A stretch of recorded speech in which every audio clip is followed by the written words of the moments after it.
Okay, now we're recording. Um, so again, I'll start off just by thanking everyone for meeting. This is our end of the year meeting with POAC, and just another great opportunity to share information, answer questions, just come together in a collaborative way to just learn more from each other, learn from our parent community around some of their concerns or needs that they're seeing out in our school division at schools. And then hopefully you'll be able to learn a little bit more about our systems and structures and some of the answers to the questions that you have. So we really appreciate the partnership and the time we have here together.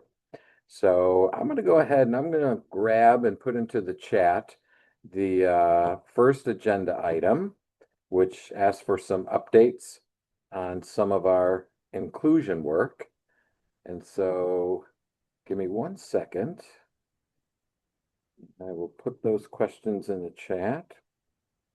And I think we're going to start off with a video. So there's the first set of questions. Nicole, thank you for sending me the link to the video from Franklin Sherman Elementary School regarding their inclusion work. They are part of our phase one work, so that means that they started their journey last school year as an elementary school around the division-wide inclusion work. And their video speaks to a lot of the great things that they have going on at Franklin Sherman. So I'm going to go ahead and share my screen and then I will play that video. So give me 1 second to get everything queued up and ready to go. Okay. Okay, so I'm going to start playing it from the slide, but then I'm going to expand it a little bit and hopefully everyone will be able to hear it just fine. So if you can't hear the audio, someone just chime right in and say, "We can't hear it, Mike." And then I'll readjust things. But I'll go ahead and I'll expand it first and then I'll go ahead and play. For us at Franklin Sherman, what inclusion means is being part of the greater community, really having that sense of belonging for all of the students. So no one feels that sense of I'm getting pulled out because it's more I feel a sense of I belong here and people can meet my needs where I am. This directly ties to the strategic plan goal 2, safe, supported, included, and empowered, which is not just academic for us. We're also looking at the social emotional well-being of students. So inclusion doesn't just mean students and staff members here, but it also means our community and the parents as well. And what we're hearing, whether it's in an IEP meeting, at some of the parent coffees, is that this is the first time that their child felt like they belong somewhere, that we're not seeing that decrease in self-confidence throughout the year because they always go home and had typically said to their parents, I don't know, but I keep getting pulled out for math. Is something wrong with me? Do I need more help? So this is the first time we're really seeing kids thrive in that setting and feel included throughout the day, which is also helping our parents have that sense of trust for us that we as a school team are really making the best decisions for their children and helping and collaborating along the way. To move towards full inclusion, some of the things we've done is we've taken a 3-tier approach. So the first is we have a handful of teachers who've really been focusing on what does good tier 1 instruction look like? So we've been doing some look fors, we've worked on some of those portrait of a graduate skills, we've really honed in on what is best for all students, looking at that access to rigor, as well as those engaging lessons. The second component of that is really helping those co-teaching pairs understand what does co-teaching mean to me, setting those expectations, having monthly meetings to really finesse those relationships. They really lock in when we're doing duet teaching because you have someone speaking, teaching the lesson, and then someone visualizing it. So there's multiple things happening that they can hone in on and stay focused with. We also have made sure that every room has at least 2 horseshoe tables so that when we have those small group opportunities, we might have an enrichment table, we might have an intervention table, we might have a mixture, but we've really created a space to make sure all of those components of co-teaching can happen in that room. And then the third approach we've taken is as a special education department, really unpacking why we do certain things. So when we're talking about that a student requires certain hours and pull out or push in, really digging deeper of what does require mean and why are we doing this certain model? Is it something that we've just done over time that we need to really think through and change? Or is there some aspects that need to stay the same? I will say that we did have parents who were resistant at first to what does this truly mean for my child? And it helped us guide our thinking in really forming the expressions and the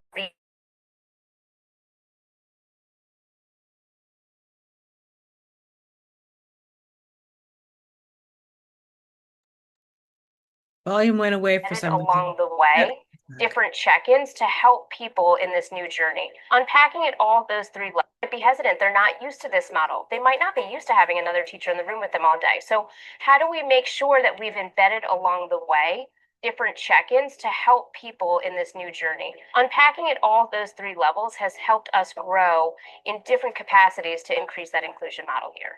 And our data really shows that we're making all of this happen.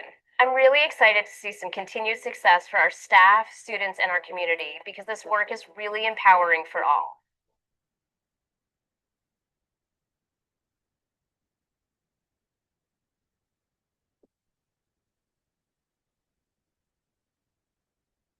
Okay, so there's a nice video capturing and encapsulating the work at Franklin Sherman Elementary School.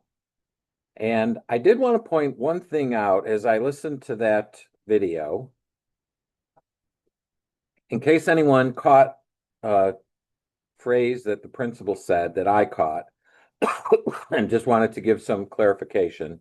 At one point, she said that they were going to move toward full inclusion. She said in order to move toward full inclusion, and then she outlined a number of things that they were doing. So I just wanted to clarify what I think she meant was to be able to provide inclusive opportunities for all students, as opposed to we're a school that embraces 100% inclusion. We're having every child 100% of the time included in general ed settings. In fact, our division-wide message around inclusion has been to maintain that we need to provide the continuum of services to all of our kids, and it's really the IEP teams that are making decisions regarding opportunities for inclusion. And so that's laid out in IDEA, also in the Code of Virginia, that we can't just simply apply one approach or 100% inclusion for all kids. So I just wanted to clarify that piece because I know that that phrase was mentioned. But yeah, the work being done at Franklin Sherman with phase one schools is not any different than the work that's happening at a lot of our schools in Fairfax County Public Schools. And so I just, commend the team over at Franklin Sherman for the work that they're doing, and really look forward this school year bringing on all of those phase two schools. And then next school year is our final phase three, the final group of schools that will get the division-wide training around inclusive practices. I saw in the agenda, there was a suggestion that we might consider putting together a panel of teachers and administrators that are part of that phase one group and phase two group and have them come here. And I'm thinking that we could do that for our kickoff meeting. I think that that's a great idea. I love the idea to be able to share their experiences with inclusion. Maybe they can reflect after the end of this school year. I'm sure all schools are reflecting around their challenges that they've had, as well as their successes, and giving them really an opportunity to share their stories. And I like the idea of this group here, POAC, being able to add some insight. Because while we know that inclusion is great for many students, we know that there may be some bumps and some challenges along the road for other students, and being sensitive to that and getting a greater understanding of the impact on some students is going to be really important, so that we're making decisions that are in the best interest of the children and really aligned with not only their IEP goals, but also their capacity and their readiness in the areas that they're being included to be successful, and making sure that we're not setting kids up for failure as we include them. So I do like the idea. And so, yes, I think, Brianne, as you take notes and think about our kickoff meeting, if you want to, and I'll do the same on my end, just include a notation about having a panel at that meeting. And that meeting's usually a little bit longer too. So I think the panel discussion would lend itself a little bit better to the kickoff meeting, and have an opportunity to have them most likely in person, if we do it again, an in-person event for our kickoff. But yeah, I like that idea. Okay, that sounds good. We can talk over the summer and get some idea of who would like to participate. I definitely want representation from secondary schools as well. Uh-huh. And see how it's going at that level because it's a very different picture there. I'm sure, how they're able to make that work. So, yeah, and this was Nicole's idea. So, I'll work with Nicole over the summer and be in touch for a September back to school meeting. Okay, excellent. Great. Mhm. So what I'm going to do now, and actually this is the question number 2 on the agenda, is very closely related to question number 1. So I'll go ahead and I'll put it in the chat. And it's really about, again, our inclusion work and an update around our preschool inclusion initiative, and specifically the transitions to kindergarten. And so I did want to provide some information, of course, working closely with our early childhood program. Tracy Pounder is the manager of our early childhood special education programming. And of course, Tina Wilkerson is here, who provides great oversight and leadership around our PAC programming. And so just wanted to give you a quick update. I mentioned, I believe, at our last meeting that we are running a pilot with 10 elementary schools this year around a supplemental plan to be able to provide some extra resources, professional development, training to teachers who are in PAC classrooms and enhanced autism classrooms. And so, again, we've had 10 schools participating this year. Next year, we're scaling it up. Actually, over the next 3 years, we have a scale up plan so that we're adding approximately 30 to 35 additional schools who have PAC and EAC programming to get this supplemental support and resources to be able to support successful inclusion for those students with autism in those classes specifically. So all of those schools, of course, are going through the larger division-wide inclusion initiative. So all of the modules, all of the trainings that every teacher receives as part of either a phase 1, phase 2, or next year, a phase 3 school, all that is still happening. But we really felt like we wanted to provide something more or something in addition to that for these specific programs. And so just by way of a few updates, the 10 schools, and it's actually more than 10 schools, we have a number of schools in Fairfax County that right now have a paired, either a PAC or it could be one of our ECCB, our early childhood class-based preschool classrooms that are paired with a pre-K or a general ed preschool classroom. So we've got a number of schools that situation is occurring. And we have asked, and we did this last year as well, for schools that match up and have those pairings so that students with disabilities in either PAC or ECCB have opportunities for inclusion with their general ed peers in the pre-K program, that is happening, that those opportunities are taking place. And we have had, because we've been tracking the information around the schools that are in that situation, and we've had some significant success in the number of kids that are being included in those pre-K classrooms for certain amounts of time during their day and during their week. And it's really starting to yield some nice results when we start to think about the transition to kindergarten and some of the meetings that are taking place right now. And so I was able to get a little bit of not only anecdotal data from Tracy Pounder, our manager of early childhood special education, but some data as well that, again, speaks to a couple of different things. So one of the things that the data is supporting is that as we've included students from PAC classrooms and, of course, ECCB, and there are students with autism in ECCB classrooms, But once we've started including those kids into those pre-K classrooms, those teachers, both the special education teachers and the general ed pre-K teachers, are able to, in a greater capacity, assess the student's skills and that student's ability to be able to access that general ed setting. And as a result, that really helps in the planning process as we think about the needs of that student as he or she transitions into kindergarten. So I'm specifically thinking of class size. So for example, in our self-contained PAC classrooms, the class size, the number of students is much smaller than our pre-K general education preschool classroom. I think those classrooms, in some of them, I think they can go up to 16 students. And so as we're including students from our PAC programming, the teachers are able to, again, see a lot of information that informs some decision making around readiness. How are they doing in that larger setting? What supports do they need to be successful in that general ed setting?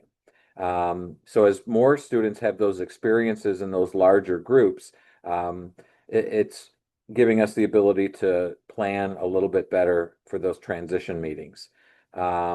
Also, when we brought students into the general ed setting, the PAC teachers are then better able to work on generalization of skills that might be learned in that self-contained setting, and to build stamina, build skills in the general ed setting.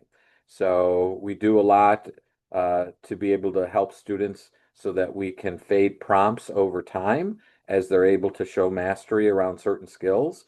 And so again, I think the ability of some of those students as they're going into gen ed settings to be able to generalize into the larger setting and start to fade some of those prompts, we've seen evidence of that happening. So we have seen greater generalization of skills that are needed to be able to access services. The other thing that the team shared is specific more to our early childhood class base, not so much PAC, but what they've been able to do through a couple of specific assessments that those kids take, they have been able to, with that data, help to, again, inform decision making around goal development for the IEP, also be able to support those conversations that they're having with general education counterparts at the receiving school where kids will be transitioning into kindergarten, and they can talk a little bit more about the appropriate services, the type of services that those kids are going to need as they enter kindergarten. And it also, that level of data provides the school age teams with some good, important, valuable, robust data so that they're more familiar, even more familiar with those kids as they're entering into kindergarten. And then they talked about the importance of collaboration too, and having more conversations between the ECCB teachers and really being better able to speak to the students' needs in a large group setting. Again, we talked about that with PAC. So overall, I think the decision making has been more informed with the increased inclusion. So Nicole, I'll go ahead and take your question before I continue.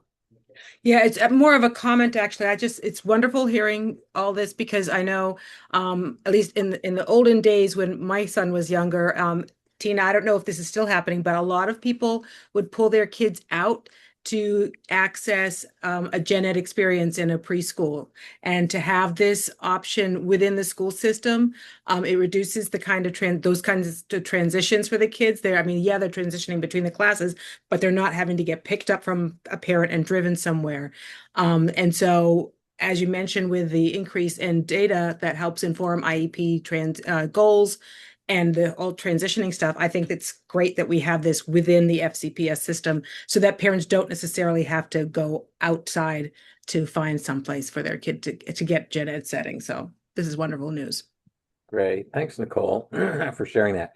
Another thing I wanted to mention, Tina has really done a good job the last couple of years at preparing the PAC teachers to be able to model and share the pre-K curriculum with those teachers. So as we start to think about inclusive opportunities, the experiences related to the curriculum that those kids are going to see in a general ed setting we're able to and we're able to, in the self-contained setting, be able to introduce them to that same curriculum. And so again, they're still working on very specific skills that are outlined in their IEPs, but they're also working along a curriculum that will be familiar to them for those inclusive opportunities in the general ed setting.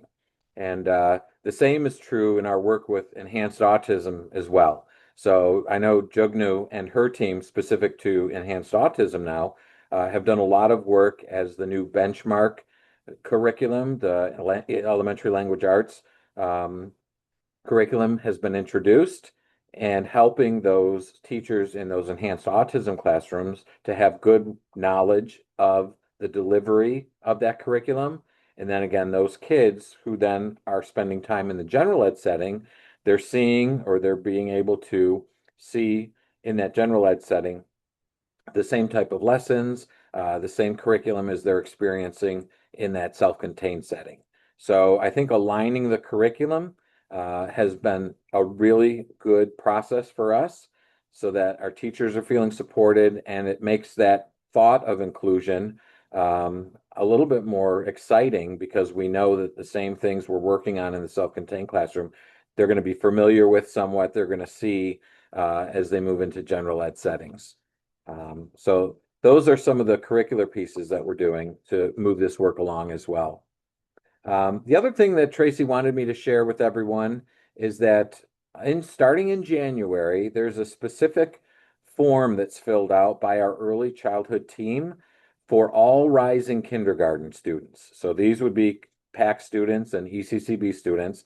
So this form contains a lot of information regarding student skills, and this information is shared with the procedural support liaisons, and then those case managers of those students collaborate with the neighborhood schools or the base schools where these students are going to be receiving their education in kindergarten. So again, it's just more information that we're sharing.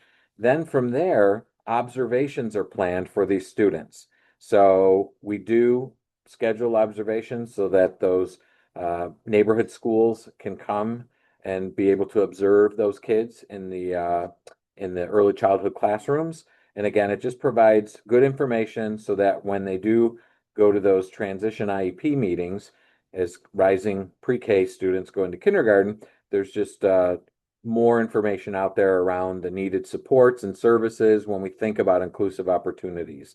So the days of, and I don't know that it happened a lot, but we want to get rid of this idea that if a student's in a PAC classroom, that it's just an automatic placement into an enhanced autism classroom.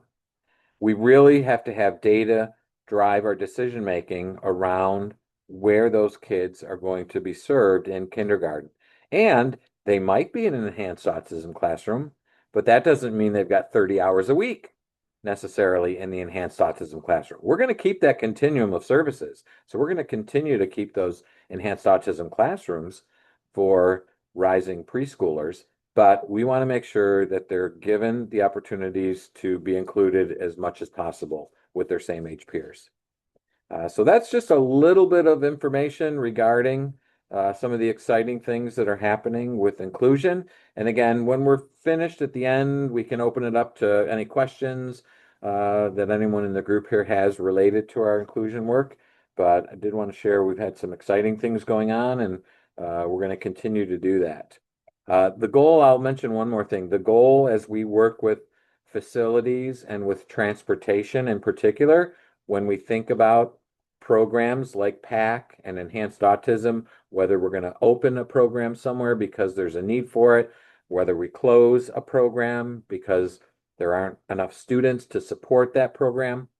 Our goal ultimately is to try to bring kids closer to their base school as we can, as close as we can to their neighborhood school. At a minimum, we'd love to be able to have everyone within their pyramid structure, because we know the elementary schools within the pyramid structure feed to the middle school, then feeds to the high school. And so if you've got kids that are outside their pyramid or even outside their region, at a PAC program or an EAC program, they're not able to sort of build that peer group that we like to see as they're building relationships and feel a sense of belonging, connected to their school community. Then we're not going to see that as great unless we keep them within a pyramid structure, so that even if kids in that PAC or that EAC classroom are outside their neighborhood school, they're going to see those kids in middle school as they leave that EAC program in 6th grade and move into 7th grade. So those are the things that we'd like to be able to system-wide look at and try to change over time. It comes with its challenges though, because the needs in one part of the county for additional classrooms might be greater or less than another part of the county. And so capacity in a school, so a school's ability based on their enrollment, the number of classrooms they might have available to open a classroom or close a classroom. There's lots of different variables, but we've committed to working with transportation and with our friends and facilities to be able to realign or start to bring back kids, more closely matched or aligned to their pyramid structure. So I just wanted to mention that. All right, I'm going to put into the chat our third question that came up, or topic for discussion. And this was around special education transportation. So give me 1 second. And I will put that in our chat.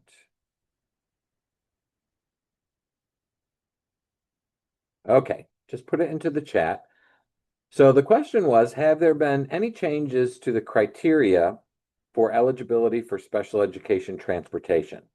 And then there's an example here. If the school bus stop is considered an extension of school property, according to the SR&R, Student Rights and Responsibilities, shouldn't any behavior and safety problems getting to and from the bus stop be a concern to the IEP team, and changing the bus stop location to the nearest corner be acceptable in order to keep a student safe?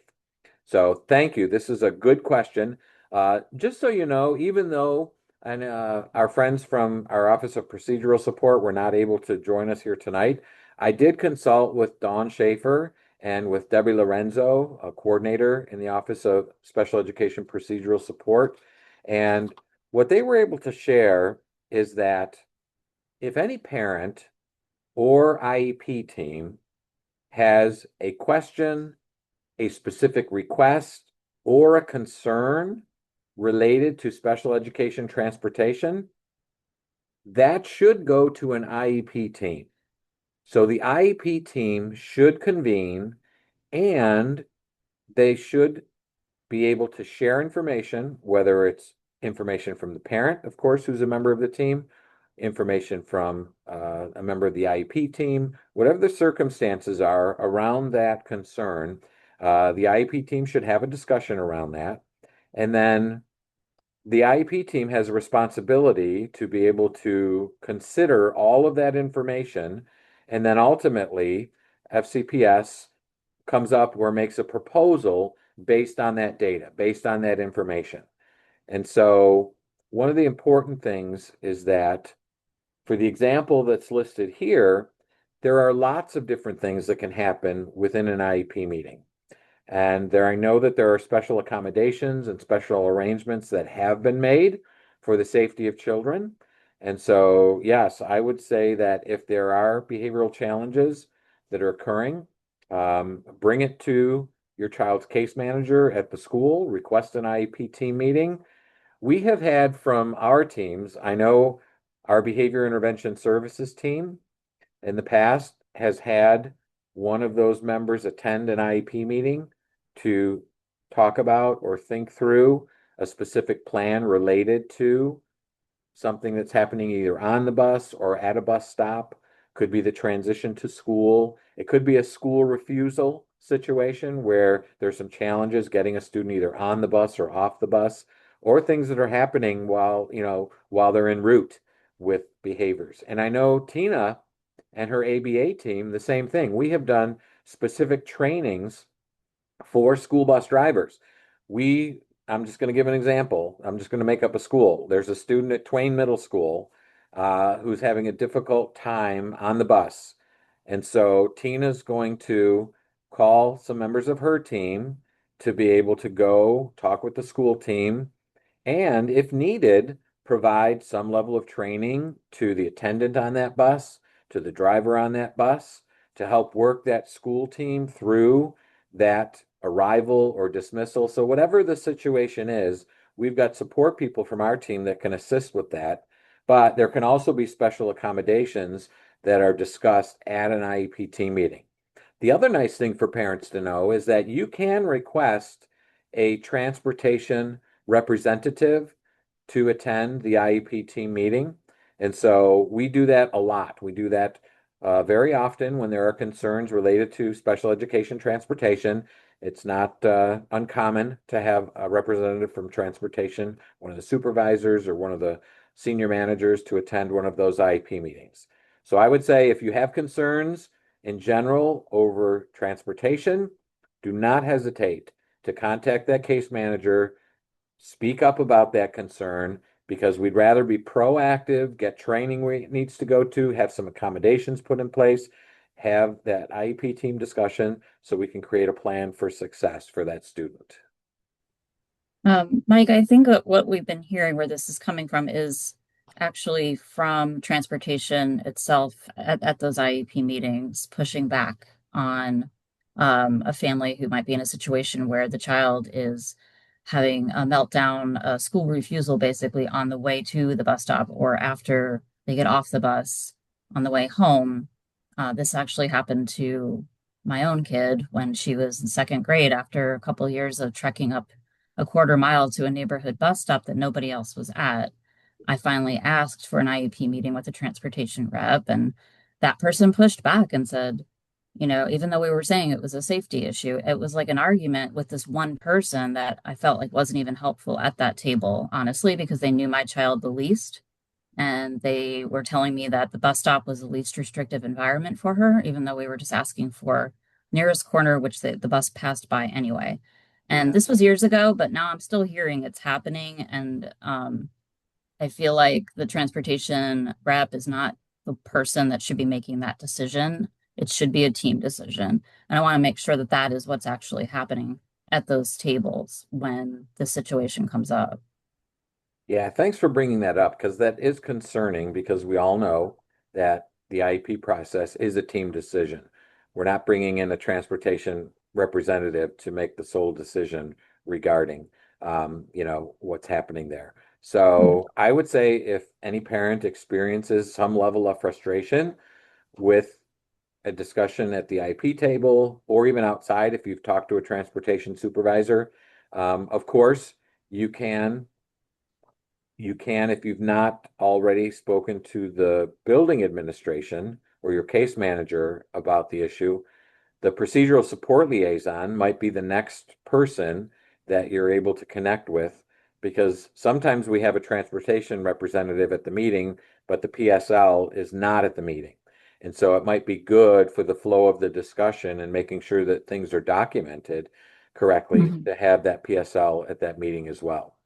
Even outside of that, if we've got a situation that's dangerous for a student, if you need to call our program to get us behind the scenes investigating or looking into that a little bit more, we're happy to do that as well.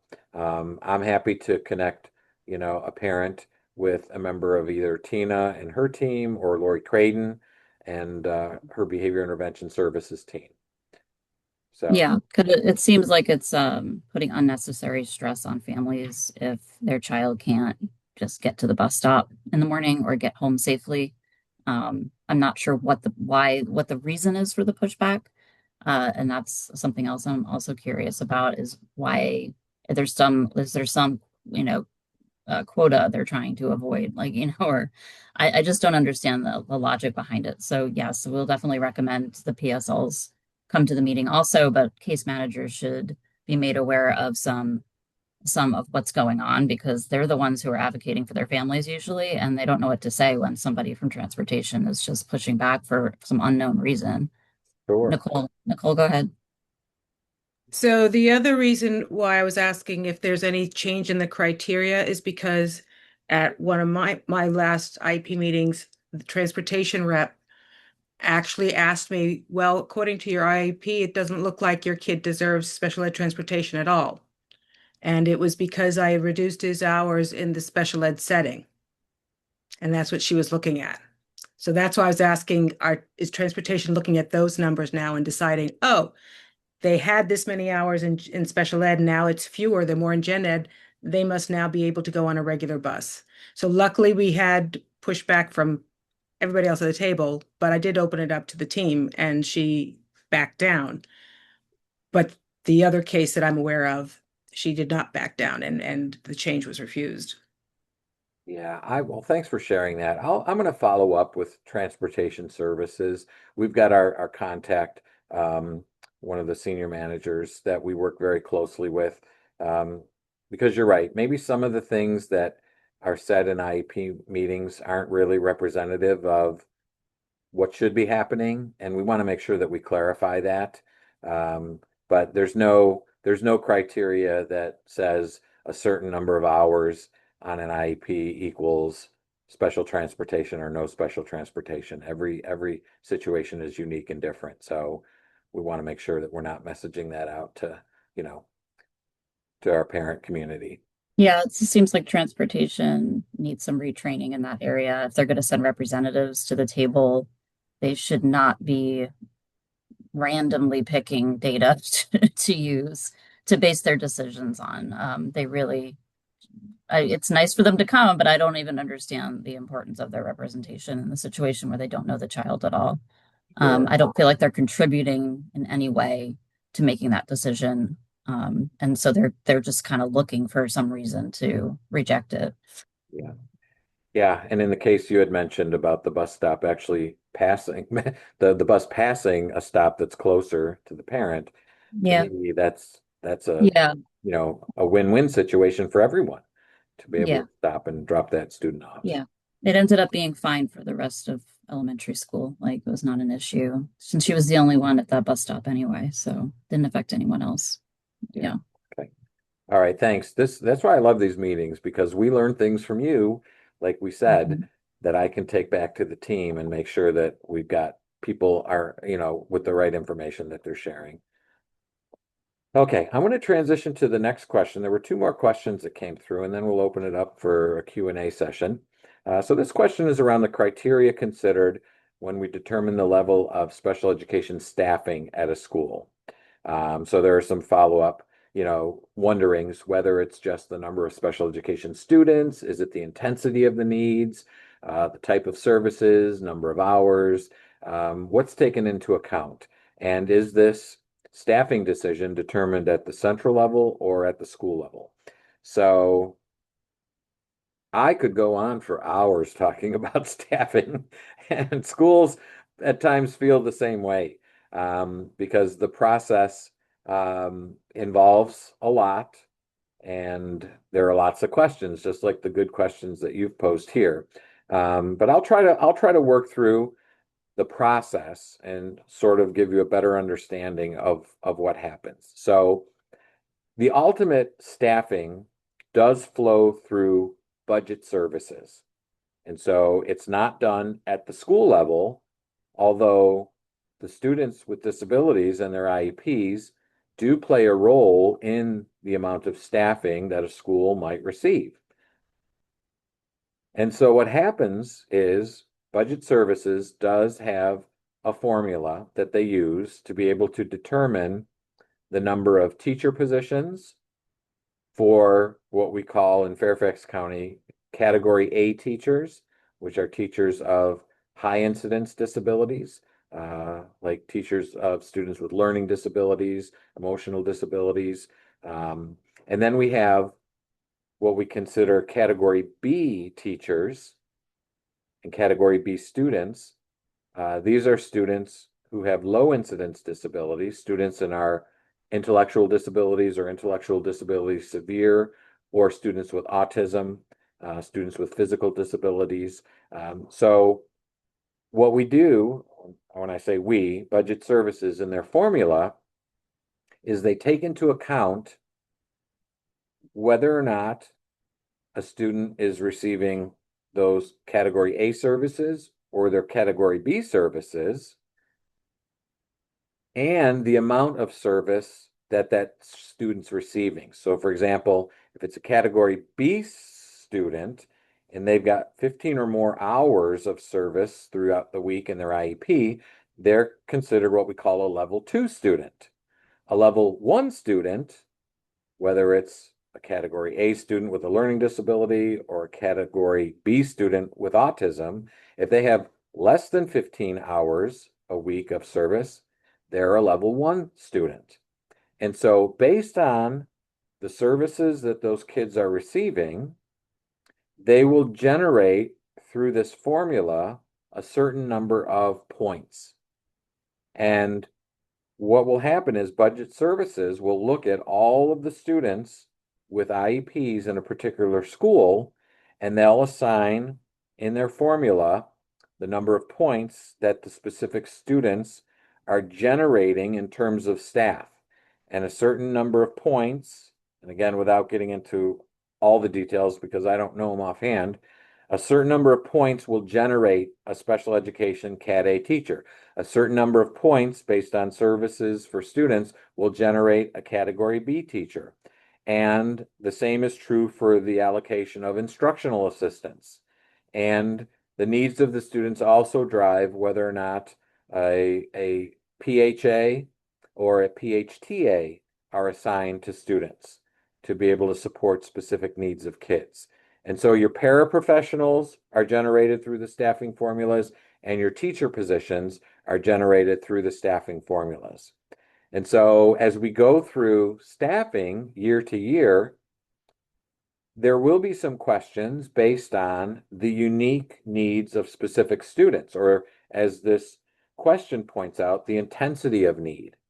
The formulas don't take into account a specific student's intense needs, but really whether or not they're a Cat A or Cat B student and the number of hours that they have.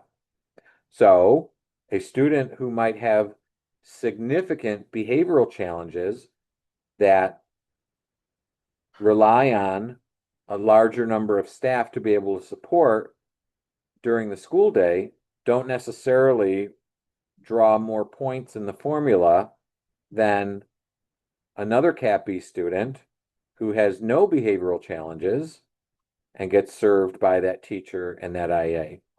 So we do have a process in Fairfax County Public Schools called a unique needs request. And so based on the specific needs that a school might have and looking at their existing staffing, they might have a question or a concern around their ability to be able to serve some of those students with more intense needs. And so they will be able to put forward a staffing request called a unique needs request that will be reviewed by a comprehensive team that meets pretty regularly to talk about, discuss, and go over those specific requests that are made. So, for example, Tina is a part of that team that goes over those requests. I'm a part of that team. We have Debbie Lorenzo from our Office of Procedural Support that's a part of that team. We've got Human Resources, the budget team. So the regions, our region leadership teams are part of those discussions. So they happen quite often. They happen monthly during the school year. And so new requests come in month to month.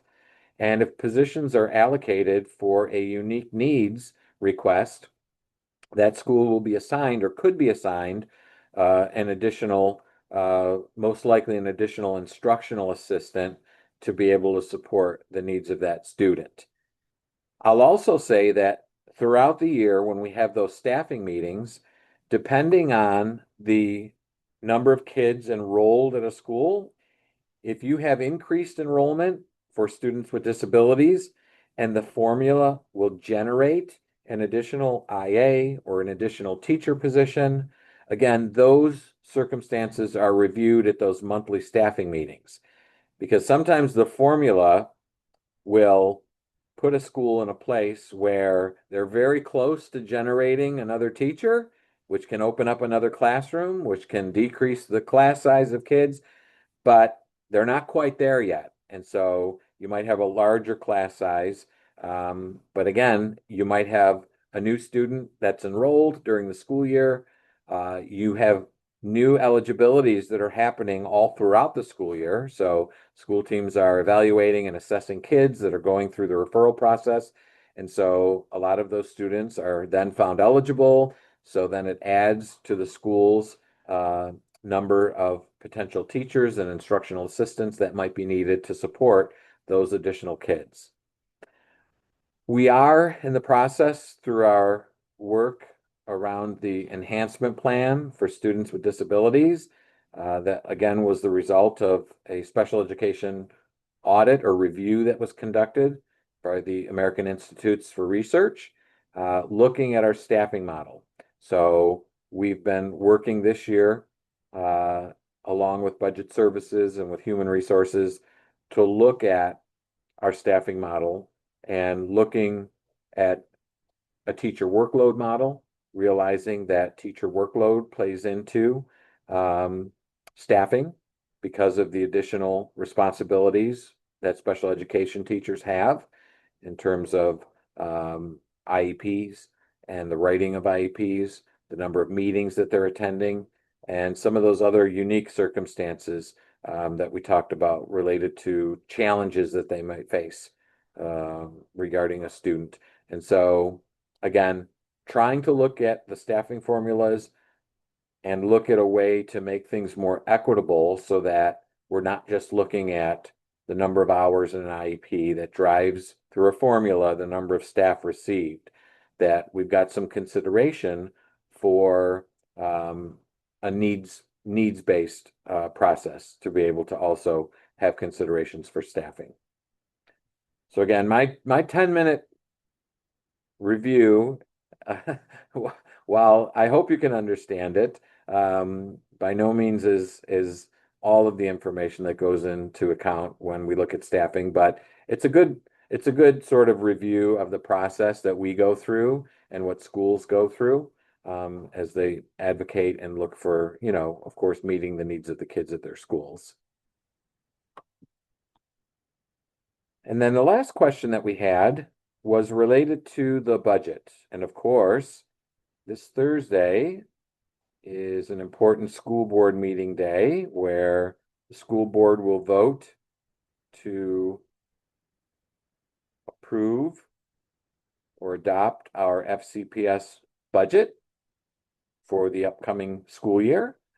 And so we're looking forward to that. But the question posed was, how are we looking in terms of special education staffing as we move into the 26-27 school year? And so just by way of a little bit of an update, in Dr. Reed's proposed budget, there were no significant changes to the staffing that's allocated towards special education. In fact, last year at this same time, we were talking about and discussing those special education department chairs, and there was a question of whether or not those would even remain as part of the budget for this school year. Well, the good news is all of those positions were funded for this school year, and the great news for next school year is very similar. The special education department chair positions moving into next school year are fully funded by this year's budget. The other nice thing is that teachers, special education teachers, had also been receiving an extended day contract where if you were the case manager who had IEP responsibilities within a school, you were on an extended day contract where you were receiving over the course of the year an extra 0.5, an extra half hour of contracted time per day into your existing contract, which then allowed those teachers to be able to flexibly utilize that half hour of time at home, let's say, to prepare for an IEP meeting. So some of those procedural or operational things, the paperwork things and prepping for IEP meetings and other things that are happening, there was some flexibility for them to be compensated for that time. And so that extended day contract has also been fully funded through this upcoming budget for next school year. So those were the real big things for special education teachers. So as far as funding, we are looking in pretty good shape moving into next school year.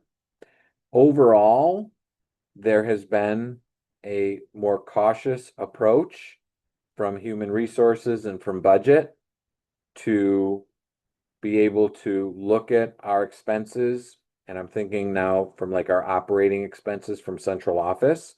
So the monies that we have, we of course need to make sure that the allocation of funds toward instructional materials, toward training and professional development, these are just a few examples, toward OT and PT equipment, the things that we need to be able to operate our schools and provide the supports, accommodations, and services for those kids.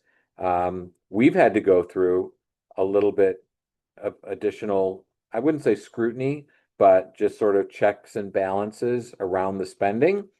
But we feel confident because our program represents things that are needed for kids and very often things that are required in student IEPs. So if we need to provide speech services, or if we need to provide an AAC device to a child, we are going to get the funding to be able to do that. And we have gotten the funding to be able to do that. So we've seen no problems at all in our ability in central office, at least for my office, to be able to provide the equipment, the materials, instructional supplies, resources, all of those things we've been able to maintain, and our budgets are going to be able to maintain the provision of those things to our children in our schools, which also is a good thing. And we advocate fiercely for those things because sometimes there is or can be at times a disconnect between decision making between one department, either budget services or human resources, versus what our reality is and what we know we're responsible to be able to provide through IDEA and through the Code of Virginia for students with disabilities. So sometimes it's just having a conversation with our colleagues in other departments just to bring to light some of those needs that we have that are a little bit different than maybe some other departments, other offices, where they might not have the same requirements for the provision of services the way that we do. So for that reason, we've been in really good shape the last few years around things that are needed in schools and for our kids. Wow, I did a lot of talking. I think I've left 5 minutes for Q&A. So I'm going to stop here. I'm going to turn off the recording, and then if we've got any last minute questions, and I would say too, if there are any questions that come up that if we run out of time this evening, you can send the leadership of POAC any questions, and then I can go ahead and we'll get answers to those questions, and we'll be able to fan those out so you can share that with your POAC membership as well.